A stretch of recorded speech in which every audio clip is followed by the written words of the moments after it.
se da cuenta que el papado no le va a dar paso a la disolución de su matrimonio, empieza a considerar la teología de Wycliffe, empieza a considerar lo que le está pasando a Lutero en Alemania, lo que le está pasando a Zwinglio en su tierra, y empieza a considerar, oye, nosotros también podemos trabajar hacia eso.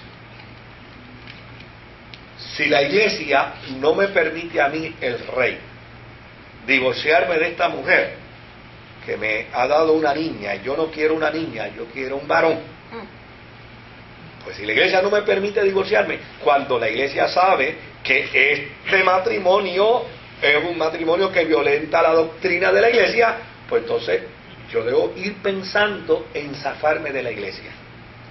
Y en el 1534 el Parlamento inglés promulgó una serie de leyes. Entre ellas, prohibió el pago de contribuciones a Roma. O sea, ya no era una decisión puramente del rey, sino que ahora era una decisión del Estado. El Parlamento inglés dijo: cero dinero a Roma, no enviamos más dinero. Por el otro lado, el Parlamento inglés declaró el matrimonio de Enrique y de Catalina como un matrimonio no válido, como un matrimonio nulo. Es decir, se fueron frente a frente contra el papado. Le dijeron al papado: aquí tú no mandas nada, nosotros ya lo hemos declarado nulo. Claro, ¿por qué? Porque ese era uno de los pensamientos dentro del humanismo que se estaba desarrollando, que quienes debían tomar decisiones con respecto a la vida de la fe era la gente de un país dentro de su contexto, y no permitir que otro de un contexto externo le viniera a regir la vida a ellos. Otra de las cosas que aquel parlamento en el 1534 promulgó es que cualquiera que le dijera al rey hereje era acusado de traidor a la patria y al rey. Y desde luego cualquier declaración de traición a la patria y al rey pagaba con su cuello. Por lo tanto, lo que hicieron fue establecer una ley de mordaza. Esto es lo que vamos a hacer. A Roma no le vamos a dar chavo. Vamos a declarar inválido el matrimonio del rey con Catalina. Y por el otro lado, a cualquiera aquí que venga y diga que eso no se puede hacer, lo declaramos traidor a la patria y al rey. Y el traidor a la patria y al rey lo que merece es la muerte. ¿Y qué pasó con Catalina? Pues ya verá. Ya verá. Ya verá. Ya mismo la liquidamos. Claro. Con estos tres primeros pasos, el Congreso o el Parlamento inglés lo que está enfilándose para el cuarto planteamiento. ¿Y cuál es el cuarto planteamiento? Declarar al rey cabeza suprema de la iglesia.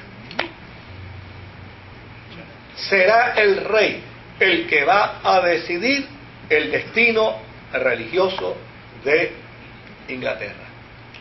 Por lo tanto, el mensaje que llega del Parlamento, desde el Parlamento a Roma, es: gracias por no haber resuelto nuestro problema, nosotros lo resolvimos. Claro. El obispo que estaba en Inglaterra sigue respondiéndole a Roma. El obispo que está en Inglaterra sigue respondiéndole a Roma, pero obviamente el obispo que enviaron a Inglaterra era un individuo de una mente abierta, que ya mismo vamos a ver que empezó a ¿qué?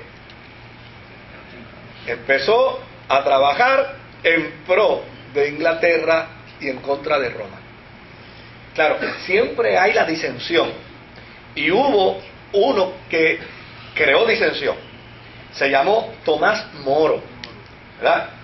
Este Tomás Moro era canciller del reino inglés, e inclusive era muy amigo del rey Enrique VI, pero desde luego de Enrique VIII.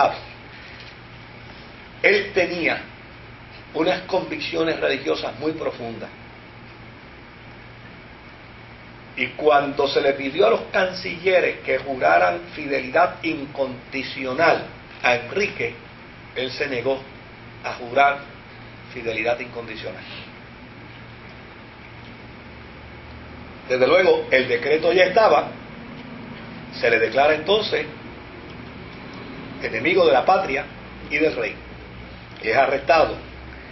Y cuando es arrestado, como es amigo de Enrique,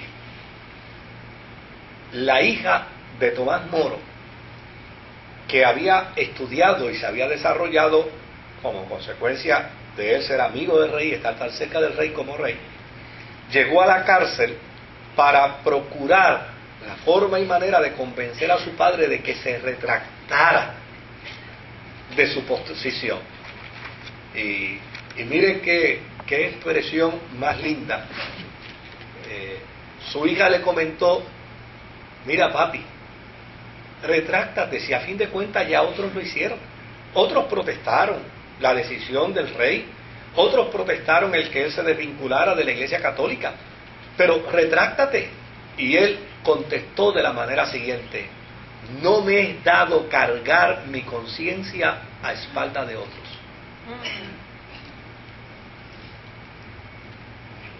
Esa gente tenía unos sentidos, ¿verdad?, éticos tan extraordinarios.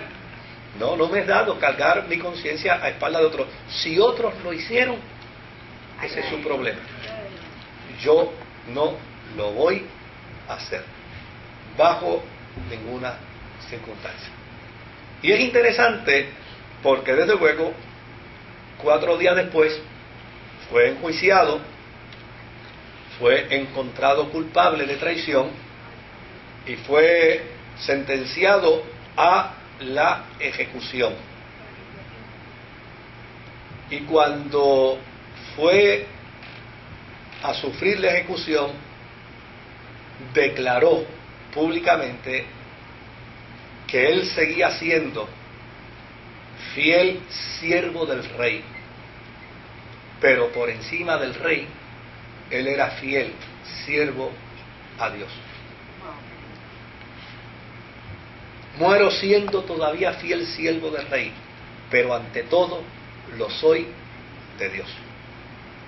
Y desde luego, bajo ese grito del alma,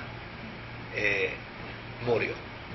Lo que es interesante es que en el 1935, 400 años después, la Iglesia Católica declaró a Tomás Moro santo de la Iglesia.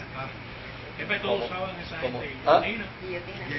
No, que le separaban una parte de la otra. No, guillotina y el fuego y la hoguera también.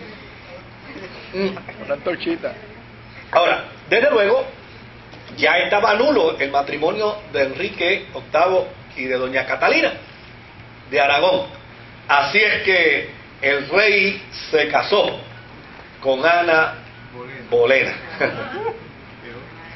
Y desde luego entró en el proceso de su matrimonio con doña Ana, y doña Ana le dio a luz otra nena. Que no le gusta el caldo, le dan 2 tazas. Claro. Ahora el rey acusa a Ana Bolena de adulterio Anda, el carajo. y la manda a ejecutar. Anda. Qué forma de salir de ella, ¿verdad? Claro. Desde luego, una vez muere Ana Bolena, entonces se casó con Jane Seymour, quien le dio el heredero al trono que él esperaba. Pero desde luego Jane murió, y una vez muere Jane, entonces él se casa con Ana de Cleves.